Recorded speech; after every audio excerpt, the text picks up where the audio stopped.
What, what are you doing? I'm sorry, sir, but I have to do this. She hit him to save his life, and that single moment changed both of their worlds forever. The morning sun rose softly over Silvercrest, lighting up its marble streets and silver towers. The city always looked peaceful from the outside. It glowed like a photograph of perfection. But inside the tall buildings and guarded estates, lives were divided by invisible walls.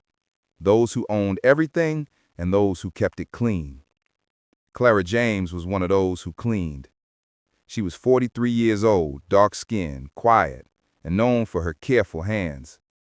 Every morning before the city really woke, she took the first bus from East Briar, the poor side of Silvercrest, to the hill where the mansion stood. Her uniform was always ironed. Her shoes were old but spotless. She carried her lunch in a faded pink box that once belonged to her daughter, back when she could still afford birthday gifts. The people in the mansions called her the maid, but her name tag said Clara. Few ever looked close enough to read it. She worked at the Sutton Estate, a glass and white stone mansion belonging to billionaire property developer Evan Sutton. He was known everywhere. Magazines called him Silvercrest's visionary. He had that calm, expensive kind of confidence that only people born with it seemed to carry. But Clara didn't see him often. He was always away, meetings, interviews, charity galas. When he did come home, it was usually with people who wore watches worth more than the houses she cleaned. Clara had been working there for almost 5 years. She'd seen 3 chefs come and go, 2 drivers replaced, and a dozen security guards rotated in and out. She stayed.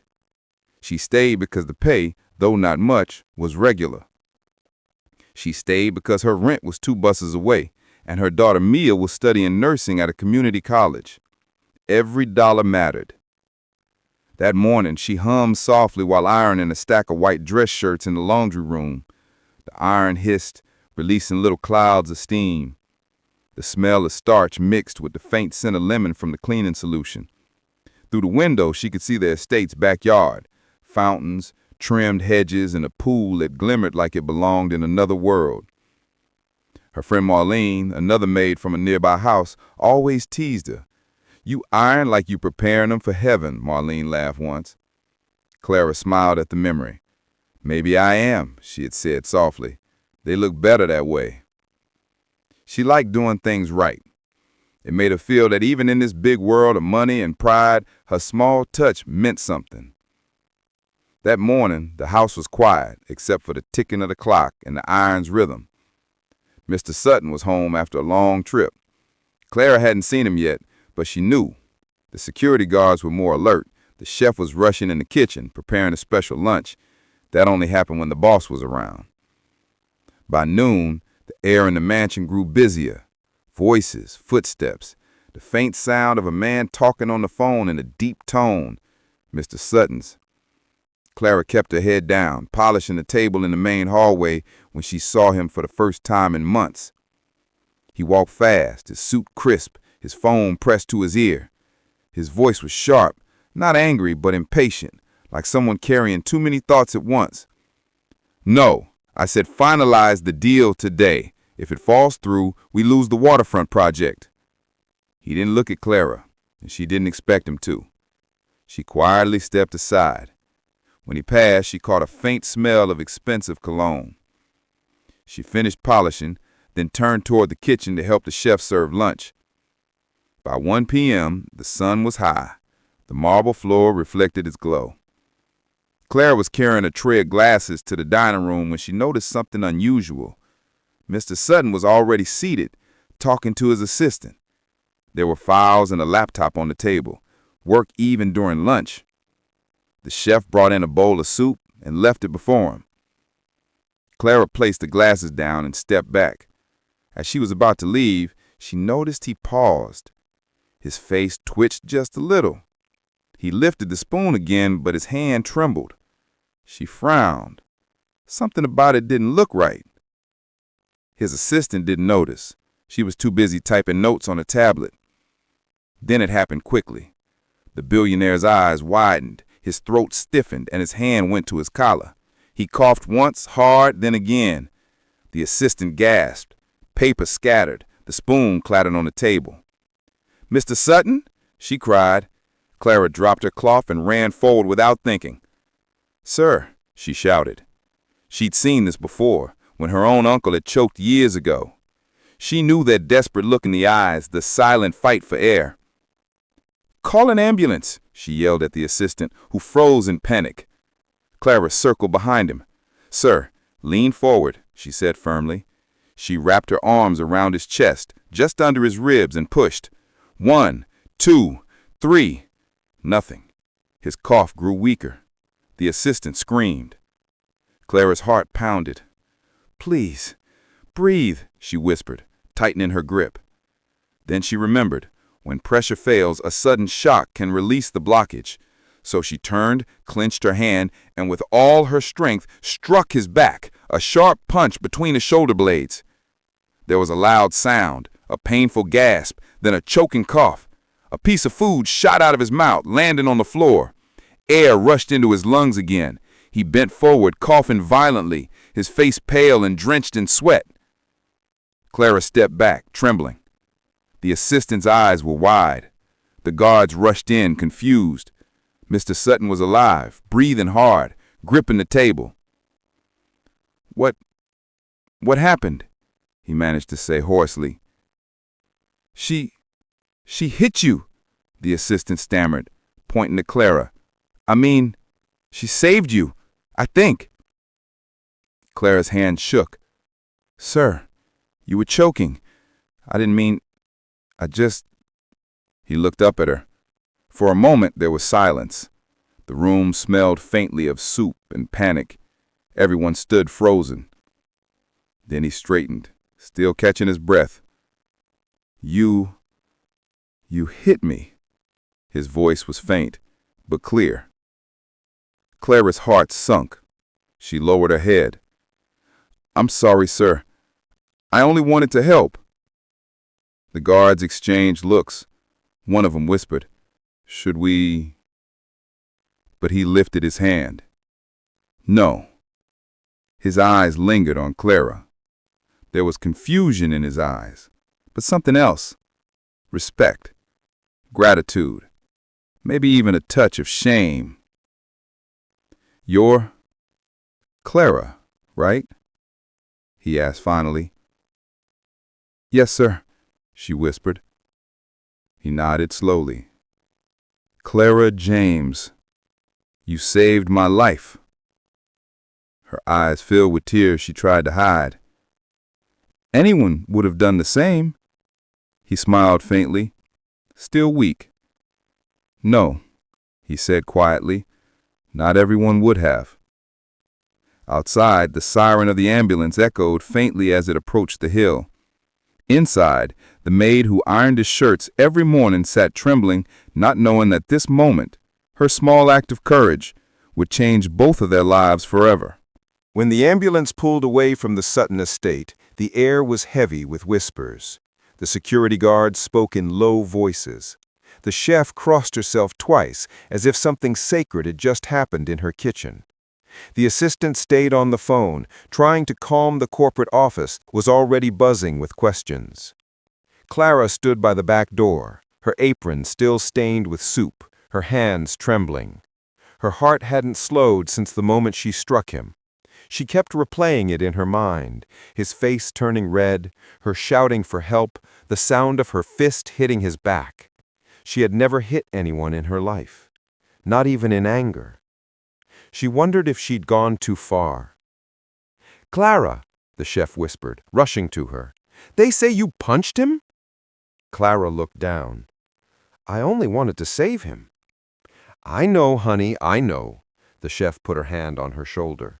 "You did right. But the others, they talk. You know how it is." Clara nodded. She did know.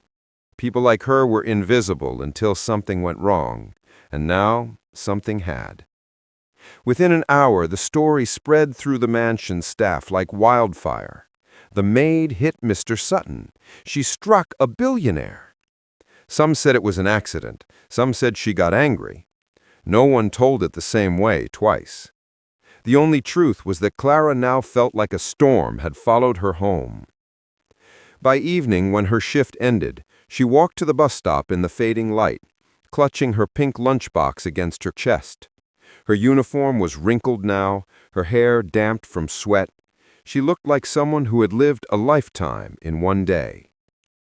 When she reached her small apartment in East Briar, her daughter Mia was waiting. The girl was 19, bright-eyed, and studying nursing. She looked up from her desk as Clara entered. "Hey, Mama! You're late.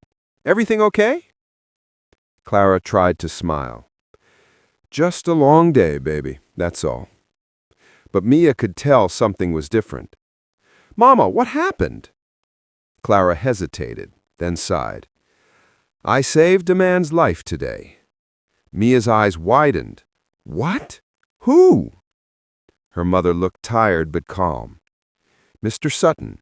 He was choking. I did what I had to." "That's amazing," Mia said. "Did he thank you?" Clara gave a small laugh that wasn't really laughter.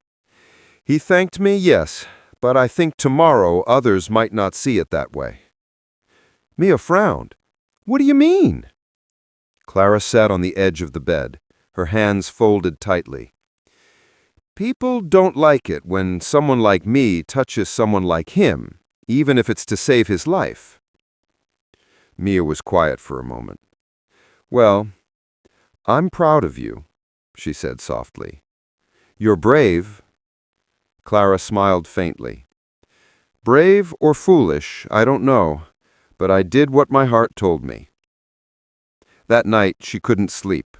Every time she closed her eyes, she saw the billionaire's face, the fear in his eyes, the moment he gasped for air, and the strange look he'd given her afterward. She prayed he would be all right, and that maybe, by morning, everything would go back to normal. It didn't. The next day, when she arrived at the estate, 2 black SUVs were parked near the gates. News reporters. The story had already reached the city. Someone in the staff must have talked. "Billionaire nearly chokes at mansion, saved by maid."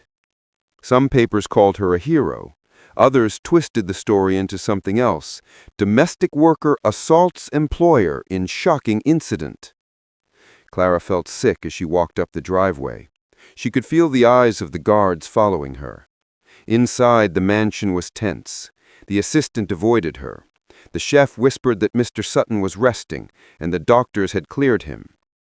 By noon, Mr. Sutton called for her. Her hand shook as she entered his study. It was a wide, quiet room filled with dark wood and soft light. He sat behind a large desk, his voice calm but tired.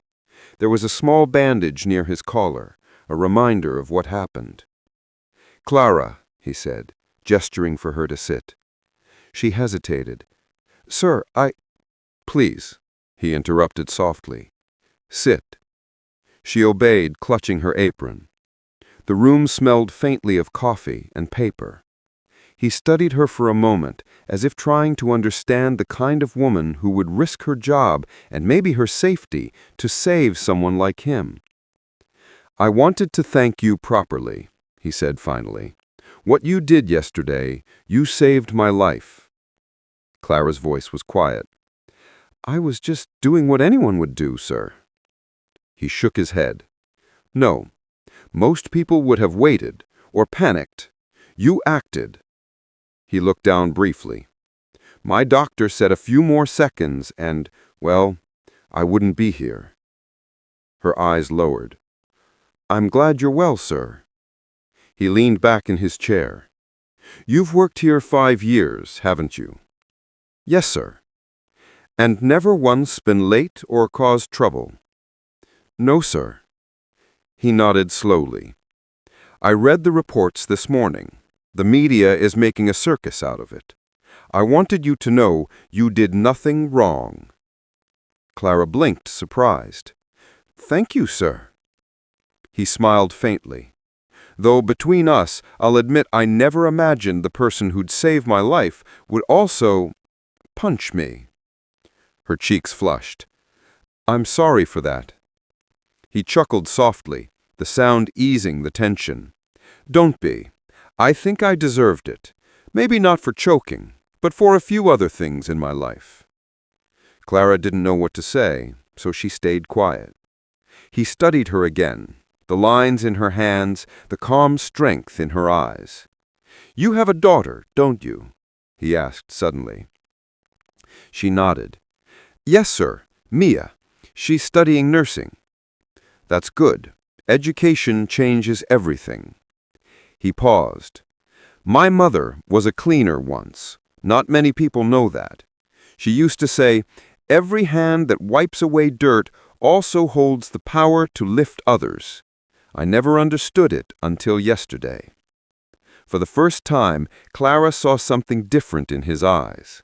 Not wealth, not pride, but something human, something wounded. He leaned forward. "Clara, I can't undo what the papers are saying, but I can make sure you don't suffer because of it. You'll stay here. No one will mistreat you. And if anyone has something to say, they'll come through me." Tears filled her eyes. "Thank you, sir. I don't need anything. I'm just glad you're alive." He smiled. "I think I'm glad, too." Over the next week, things began to shift. The story spread across Silvercrest. Some people laughed at the idea, a maid punching a billionaire. Others found it inspiring. Strangers sent letters to the Sutton estate addressed simply to the brave maid. Some were kind, some were cruel. The city talked more about her than about any of Sutton's business deals. Mr. Sutton noticed it too. For the first time, he canceled his meetings. He stayed home, quieter, more thoughtful. He'd call Clara now and then, asking small things about her daughter, about the bus route she took, about her favorite book. It wasn't out of pity. It was curiosity. He wanted to understand a world he'd never seen before. One afternoon, he found her in the garden, trimming the rose bushes. "Clara," he said, walking up behind her, "do you ever think about quitting this job?" She turned, startled. "No, sir. Why would I?" He smiled. "Because you deserve more." She shook her head. "This job feeds my child. It keeps the roof above us. It's enough." He nodded slowly. "I sometimes forget what enough feels like." From then on, he began to change in small ways. He visited the kitchen, spoke to the staff by name, even thanked the driver. He donated anonymously to the East Briar Clinic after Clara mentioned it was short on medicine. The man who once lived behind glass walls started seeing the people beyond them. But not everyone liked it. One evening, Clara overheard two senior staff members whispering near the pantry. "She's getting too close," one said. "Imagine a maid becoming the boss's favorite." "Maybe she planned it," the other replied. "These people always find ways to climb." Clara froze behind the door, their words stinging. She wanted to defend herself, but she knew it wouldn't help. In their eyes, she was still just the maid. That night as she left, she saw Mr. Sutton standing on the balcony, staring at the city lights below. For the first time, he looked small against his own empire. The world was beginning to notice their story, but it wasn't done changing yet. The headlines had faded, but something deeper had begun. A connection neither of them could explain, born from a single desperate act that saved a life and started to heal two hearts that had forgotten how to be seen.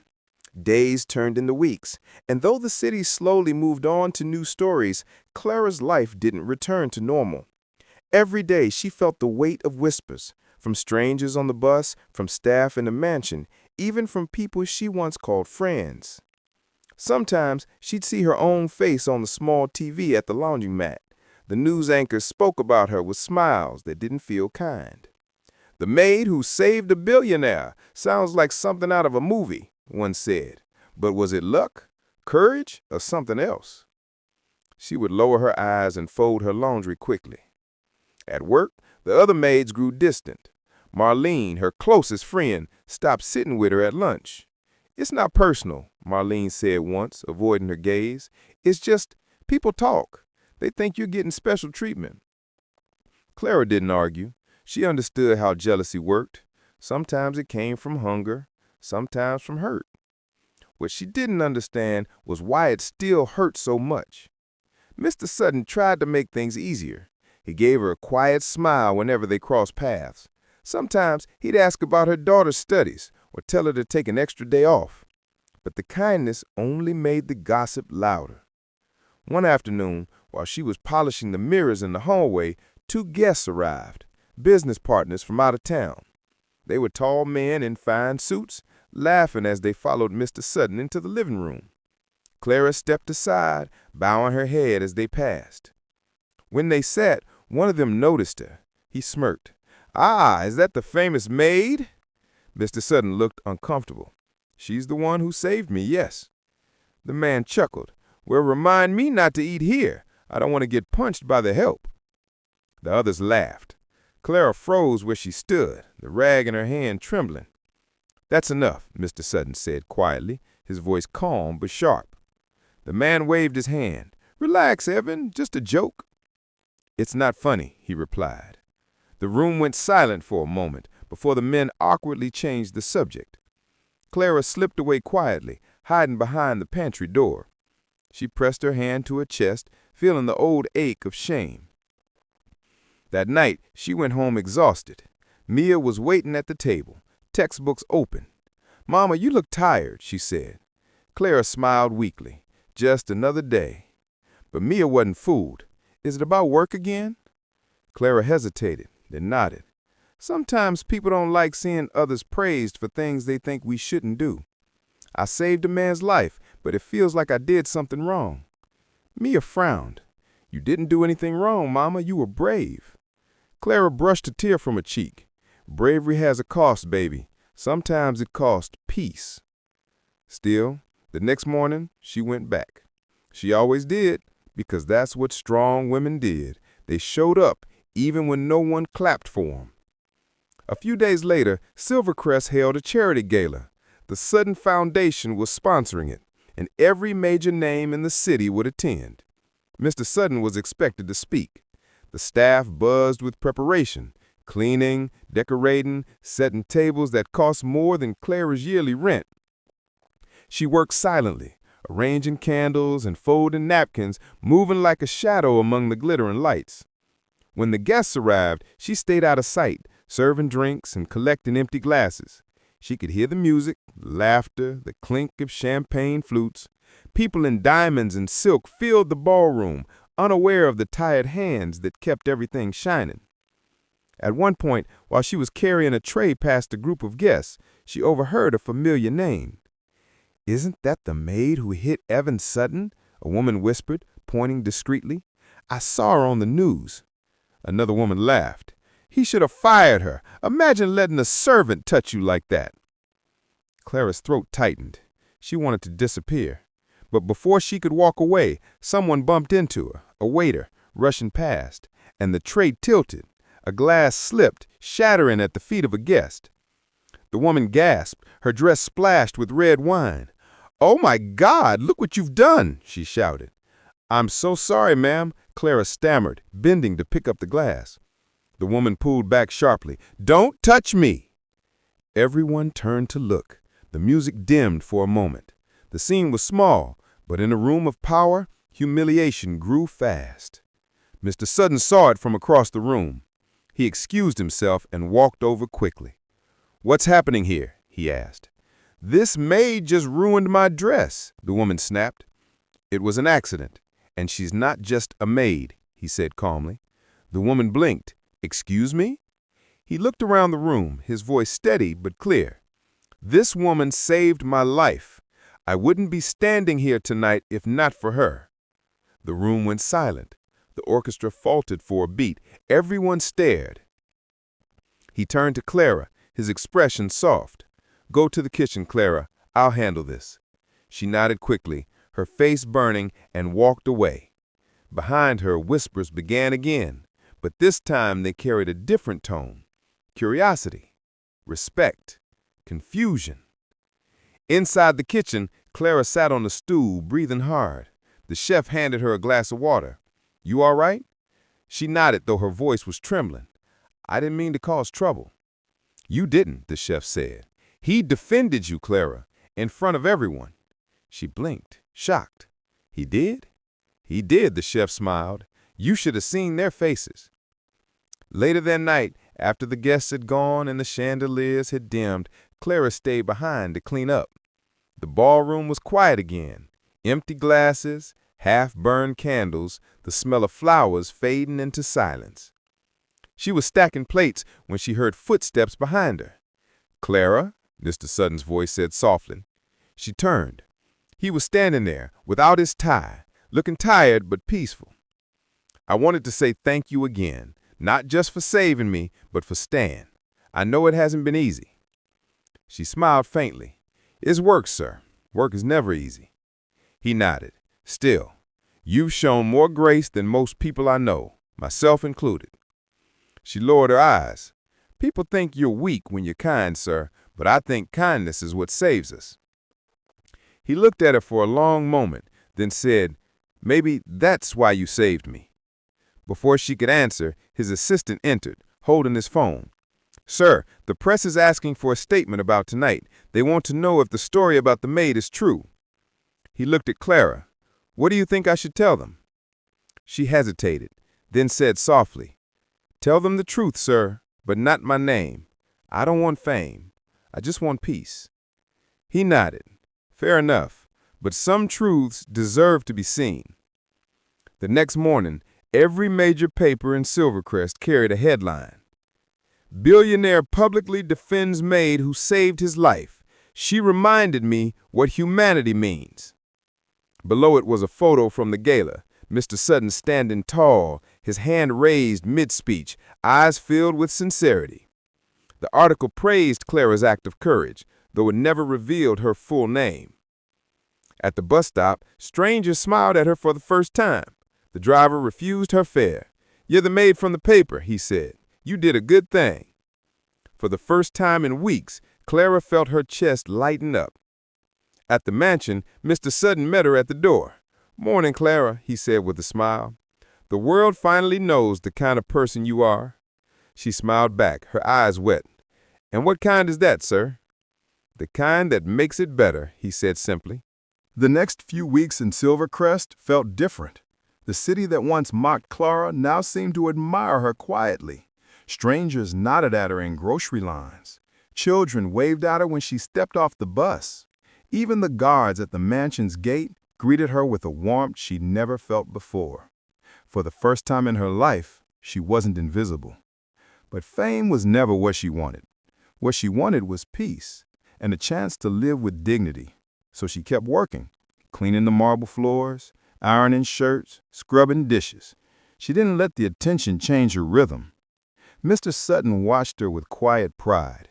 He had begun spending less time at his corporate office and more time walking through the city, often visiting East Briar, where Clara lived.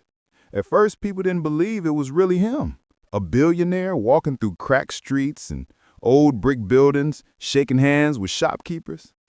Clara found out one evening when she got home from work. Mia was waiting with wide eyes. "Mama," she said breathlessly, "Mr. Sutton came by today." Clara froze. "What? Why?"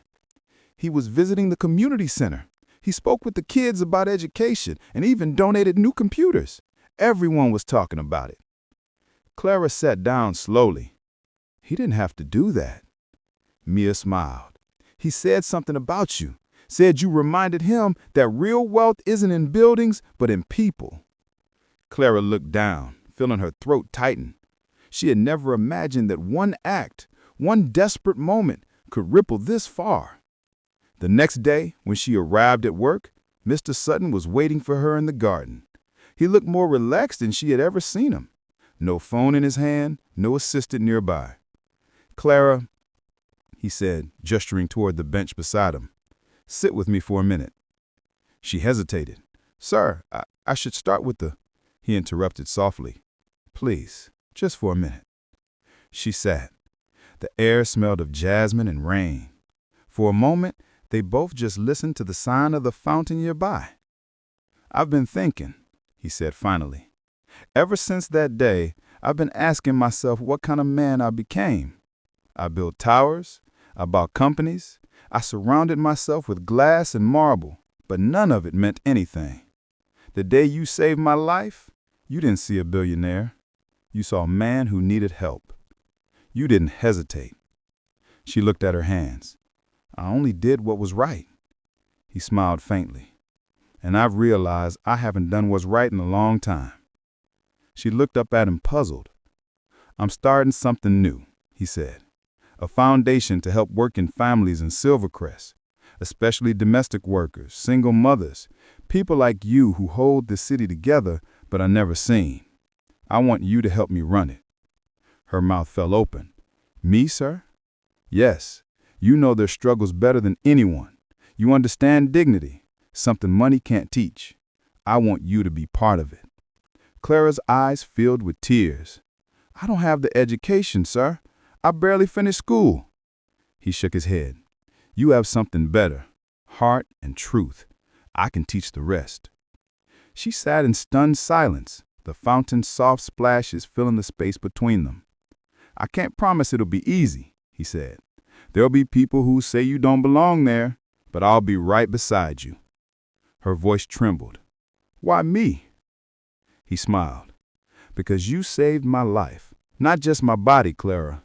You saved the part of me that had forgotten what being human meant." She wiped her eyes with the edge of her apron. "Thank you, sir." He nodded gently. "Don't thank me. You earned it." A month later, the Sutton Foundation for Working Families was officially launched. The ceremony was held in the city's public library, a place Clara had claimed years ago when her daughter was still in grade school. Now she stood at the front, beside the man she had once served, facing a crowd of journalists, officials, and community workers. Mr. Sutton gave a short speech about inequality and second chances. Then he stepped aside and gestured for Clara to speak. She froze for a second. She had never spoken into a microphone before. Her voice shook as she began, but every word came from her heart. "My name is Clara James," she said softly. "For most of my life, I've worked in other people's homes. I've cleaned their floors, washed their dishes, ironed their clothes. I've been invisible. But one day, something happened that made people see me. I don't know if it was courage or just God guiding my hands, but I saved a man's life. I didn't do it for money or attention. I did it because every life has value, rich or poor." The crowd was silent. She continued, her voice stronger now. "There are thousands of people in this city like me, people who wake up before dawn and work until their bones ache. We may not own skyscrapers or companies, but we have hearts that keep this city alive. And all we want is respect, a chance to live with dignity." When she finished, there was a long pause, then a wave of applause that filled the hall. Cameras flashed. Mr. Sutton stood beside her, clapping with pride in his eyes. After the event, people came up to her. Reporters, workers, even city officials. For the first time, they didn't look through her. They looked at her. Later that evening, she returned home to East Briar. The neighborhood kids ran beside her bus, shouting, "Miss Clara, we saw you on TV." She laughed, tears slipping down her cheeks. Mia ran to her at the door, holding up her phone. "Mama, you're trending. Everyone is talking about your speech." Clara hugged her daughter tightly. "It's not me they're talking about," she said softly. "It's us, people like us." Over the next few months, the foundation began funding scholarships, daycare programs, and job training for single mothers. Mr. Sutton often visited East Briar to oversee the work, but Clara became the heart of the mission. People trusted her. They listened to her. She became a voice for those who had never had one. One afternoon, a group of maids and janitors from around Silvercrest came to see her. They brought flowers, old photographs, and stories of their struggles. One woman said, "We always thought no one cared about us, but now we have hope." Clara smiled through tears. "We've always had hope," she said. "We just needed someone to remind us." As time passed, Mr. Sutton and Clara formed a quiet friendship, built on respect. Sometimes they share coffee in the garden after meetings. He would tell her about his late mother, and she would talk about raising Mia alone. They never spoke of the day she saved him anymore. They didn't need to. That moment had already rewritten both their lives. One evening, as the sun dipped behind Silvercrest skyline, Mr. Sutton stood by the fountain and said, "Do you ever miss the quiet life, Clara?" She smiled. "Sometimes, but this one feels like the life I was meant to live." He nodded. "You changed me, you know. Before that day, I thought people were measured by success. Now I see it's by kindness." Clara looked out at the city lights. "Kindness doesn't need money, sir. Just a heart that remembers others." He smiled softly. "You've got plenty of that." Years later, when people in Silvercrest spoke of heroes, they didn't talk about politicians or tycoons. They spoke of a maid, a woman who once ironed clothes in silence, who struck a billionaire to save his life and ended up saving an entire city's conscience. Her story became a symbol that courage doesn't wear wealth and dignity doesn't ask permission to exist. And whenever Clara walked past the fountain in the garden, she would sometimes pause, listen to the water, and smile to herself, because that was where her story had truly begun, with one desperate punch, one gasp for breath, and one act of love that changed everything.